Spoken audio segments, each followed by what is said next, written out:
Una locomotora cruza el puente ferroviario sobre el río Biobío, una de las obras de arte ferroviarias más largas de nuestro país y construida a finales del siglo XIX como parte del ferrocarril que corrió entre Concepción y Curanilahue, más conocido como el Ferrocarril de Arauco. La construcción del ferrocarril se inició en 1886 y concluyó con la inauguración del puente ferroviario sobre el río Biobío en 1890.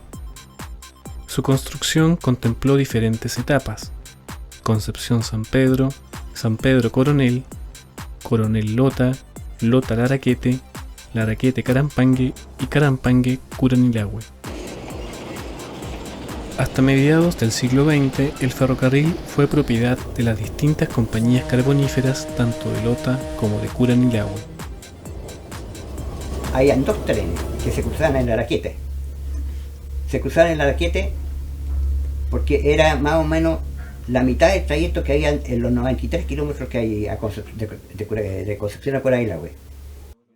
Como exfuncionario de Obras Públicas, Ricardo Aburto ha sido testigo de gran parte de los avances viales de Curanilahue. Durante su juventud, trabajó como inspector del ferrocarril de Arauco hasta el momento de su traspaso al Estado a mediados del siglo XX. Salíamos aquí nosotros a las 8 de la mañana y lo cruzábamos en la Laraquete nosotros como a las 10 y media. Llegábamos cerca de las 12 a Concepción y el otro llegaba también casi a la misma hora aquí, porque los kilometrajes más o menos similares, igual. En el gobierno del presidente Ibáñez, el ferrocarril se hizo la gestión para que el ferrocarril pasara a la empresa del Estado, ferrocarril del Estado.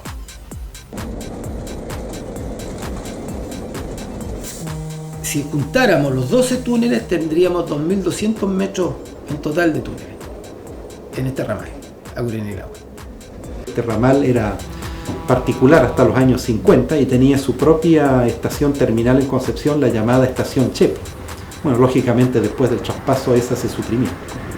Mauricio del Valle y Álvaro Herrera son integrantes de la Asociación Chilena de Conservación del Patrimonio Ferroviario, filial Concepción.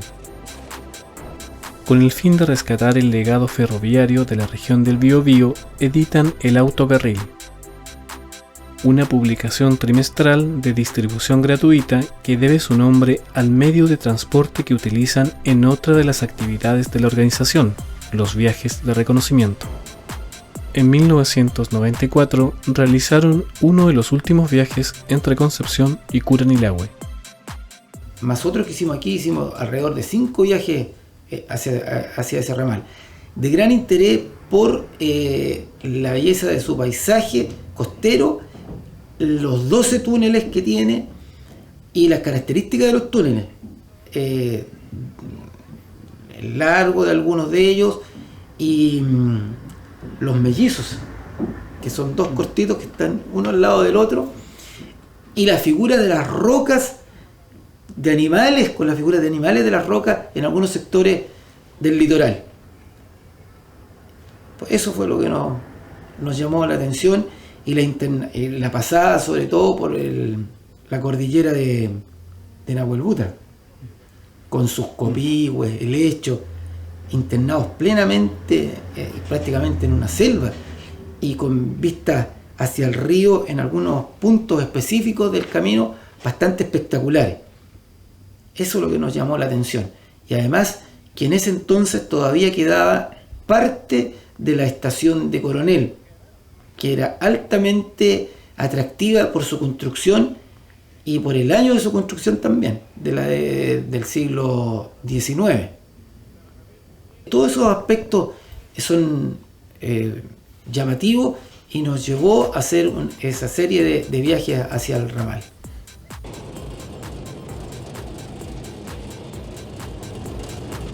A finales del siglo XIX, los propietarios del ferrocarril de Arauco construyeron un corto ramal entre las localidades de Carampangue y Arauco. En Carampangue se acoplaba el último coche, se acoplaba al convoy que llevamos nosotros. Y de vuelta se dejaba el último coche y lo tomaba una maquinita que había una locomotora que había de Carapaqui a Arauco, que son 7 kilómetros. Esa era una rutina, todos los días era la misma cosa. Posteriormente, el año 63, en que se hizo un proyecto de modernización y racionalización de la empresa, se concluyó que la mantención del ramal era muy onerosa. Incluso familiares contaban que en invierno, cuando había mucha lluvia, la línea se inundaba y el tren no podía circular. Entonces parece que la situación era precaria.